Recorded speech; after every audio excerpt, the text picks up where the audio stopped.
حضرت عمر رضی اللہ عنہ ابتداً بت پرستی کرتے تھے۔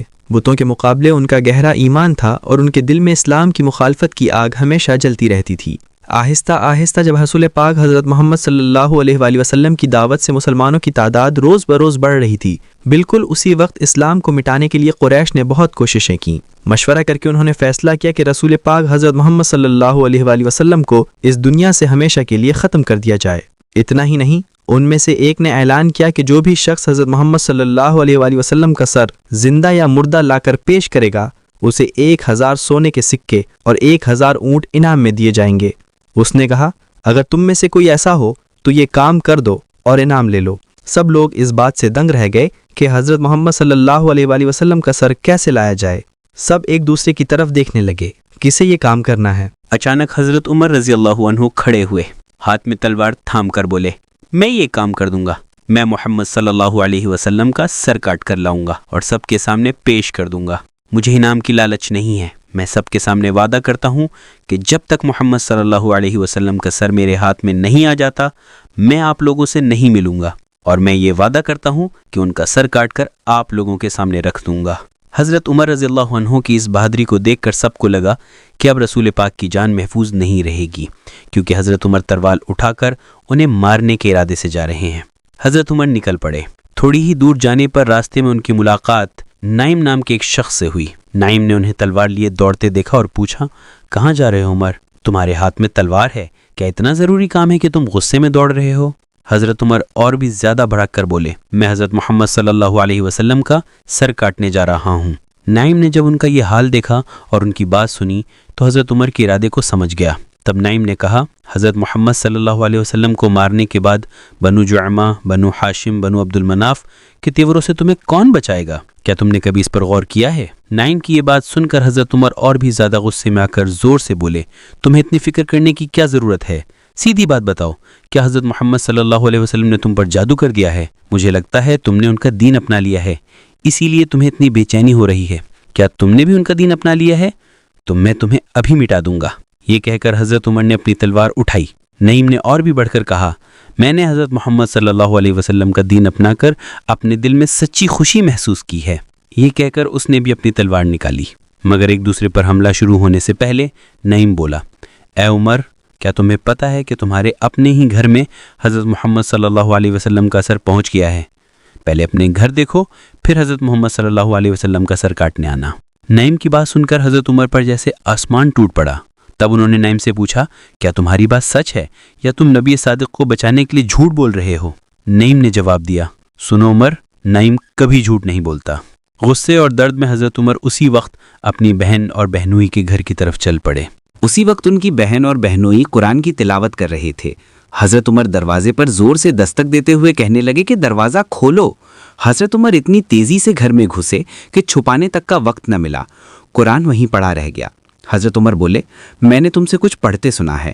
سعید سچ نہیں چھپا سکے اور بولا، نہیں، ہم نے کچھ بھی نہیں پڑھا۔ حضرت عمر بولے، میں نے سنا ہے کہ تم لوگ اپنا پرانا دین چھوڑ کر حضرت محمد صلی اللہ علیہ وسلم کا نیا دین اپنا بیٹھے ہو۔ سعید نے کہا، اگر حضرت محمد صلی اللہ علیہ وسلم کا دین سچ ہے تو میں اسے اپنا لوں گا، اس میں کیا برائی ہے؟ حضرت عمر کو سعید کی بات سن کر مزید کوئی شک باقی نہ رہا۔ انہیں پکا یقین ہو گیا کہ ان کی بہن اور بہنوئی نے اسلام قبول کر لیا ہے۔ ان کا غصہ اور بڑھ گیا۔